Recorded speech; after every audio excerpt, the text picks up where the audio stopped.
I was sitting in the examination room, and the doctor came in and said, I can only give you 6 months to live. And I said, well, I can't pay the bill in that time. And he said, well, I'll give you another 6 months. Okay, that didn't really happen, Mr. Toastmaster, fellow Toastmasters, and most welcome guests. But there is something that if you're a male and you live long enough, then there is a C word that you will get. And that comes from an organ called the prostate. Now, the prostate produces something called prostate-specific androgens, or PSA, which is not a public service announcement. And after the age of 50, it is recommended that every man get tested for this. Now, one day, I actually was sitting in an examination room when my doctor came in and said, you know, your PSA levels have elevated significantly since the last time it was checked. It probably isn't anything, but just in case, I'd like you to have a biopsy. Now, a biopsy is something where they take several extremely sharp needles and they jam them into this very, very sensitive and tender part. It is the least scintillating experience one can have, at least as a gentleman, because I cannot experience the joys of birth. And it came back that this was actually an aggressive C word, the C word being cancer. Now, at that age, I still felt like I was a young person. I had the body of a 25-year-old, although he said he wanted it back because I was getting it all wrinkled. But that was a real wake-up call, because up until then, I felt immortal.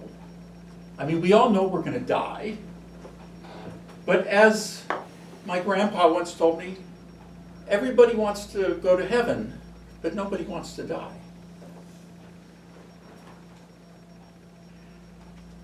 Experiencing one's mortality is an abstraction until it becomes something very real.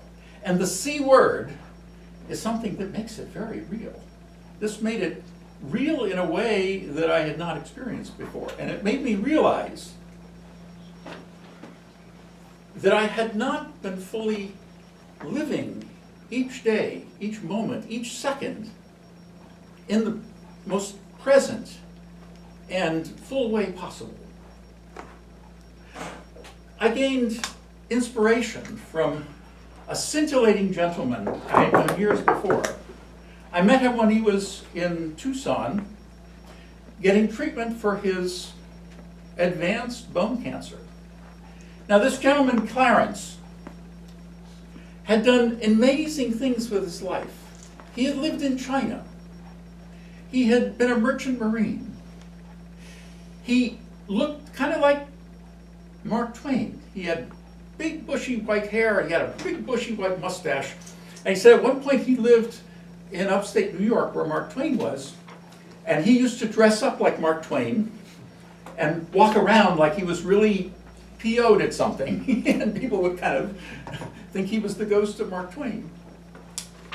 Now, he was getting treatment for advanced bone cancer, but his attitude was remarkable. When asked how he was doing, he said, "My cancer is doing very well. It's very healthy." With that kind of attitude, that inspired me to not get too depressed, not get too morose about this concrete experience of my own mortality. Now, at the time, there were still treatments that were under clinical trials, so there was a little bit of uncertainty about what to do. There were implants that one could give, but my physician said that this seemed to be particularly aggressive. Now, the thing is that these cells are fueled by testosterone. And as you may know, the older you get, the less testosterone you have. So if you're above a certain age, then, and you're a man, you will get prostate cancer, but it won't kill you. And even prostate cancer itself wasn't going to kill me. What was is if it spread. And the doctor said that there was some indication that it was starting to spread. So he decided, and I concurred, that surgery was the best option. And as they prepped me and they were about to wheel me in, I remember the nurse said, "How are you doing today?" I said, "Well, so far so good. And if you just keep all sharp objects away from me, I'll continue to be fine." And she said, "Well, I'm sorry you came to the wrong place." That was 19 years ago. Wow. And ever since then, I have not had any problems with my prostate because I don't have one. You can't get prostate cancer if you don't have a prostate. But it taught me so many valuable lessons, and the most important of which is to live each moment as if it were your last.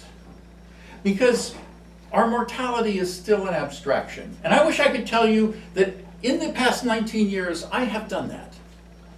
And I would be a liar. Because I forget. And I don't become present.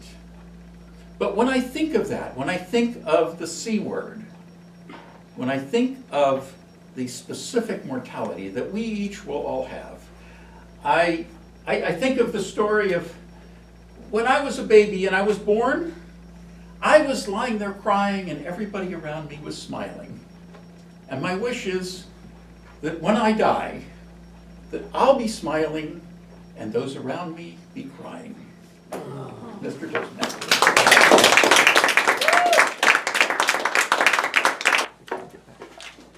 Thank you, Mr. Toastmaster. Arnie really had a difficult assignment up here today. He's working from an advanced manual on a legacy program called The Entertaining Speaker, and the specific assignment was a dramatic talk. It's not easy to give, when you think of a dramatic talk, you're thinking of something really pretty serious. And how can a serious speech entertain at the same time? Well, I think Arnie gave a scintillating example of how that could happen, in that he kept us entertained throughout the speech. We were laughing, we were perhaps crying a little bit at times, but we were right with Arnie the whole time, and I could see, looking around the room, that everybody was trying to relate to the experience that Arnie had with his prostate cancer.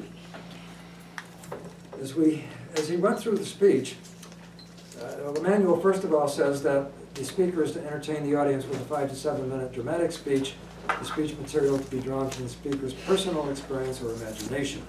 The speaker should not act out the incident, but rather interpret it for the audience using narration and dialogue. And Arnie fulfilled the requirements that are specified in the instructions for this talk. So overall, if nothing else is said in this evaluation, Arnie did what was expected of him in the speech, and he did it in a way that will entertain. Now, as Arnie went into the speech, he told this initial joke about something that didn't really happen, and quite frankly, I thought he could have left the whole thing out. It didn't really directly relate to the story that Arnie was going to tell. I remember when Arnie had this issue, and I remember visiting Arnie in the hospital, and Arnie probably doesn't remember that day because he was pretty well wiped out. But I did visit Arnie at the time, and he seemed to be doing fine, considering it was after the surgery. And this was a very personal story that Arnie shared with us, but I think it's one that particularly those of us that are guys need to hear. I'm fortunate that my PSA is really very low, and I haven't had any issues with that, so keep knocking on whatever lectins or whatever. One thing I thought probably could have come up sooner was the mention of the C word. He was 2 or 3 minutes into the speech before he explained that the C word was cancer. Maybe we figured that out by then, but perhaps instead of that joke at the opening, something to the effect that today I'm going to tell you about the C word and how it affected my life. So at least he's already brought up the subject. That would probably be a way to have done it. So an early teaser, without necessarily explaining what the C word was, might have worked quite well. Arnie had a lot of jokes and one-liners in the speech that we all laughed at, and for the most part they were related to what he was saying. So I think that helped draw us in even more. That, yeah, this poor guy Arnie up here, he had a problem, but he's learned to laugh at himself about it, and so we can all relate to that with our problems.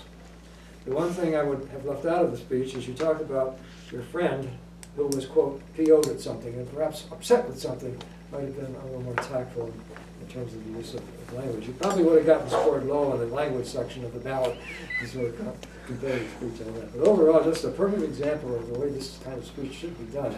So congratulations, Arnie, and as usual, I look forward to your next talk.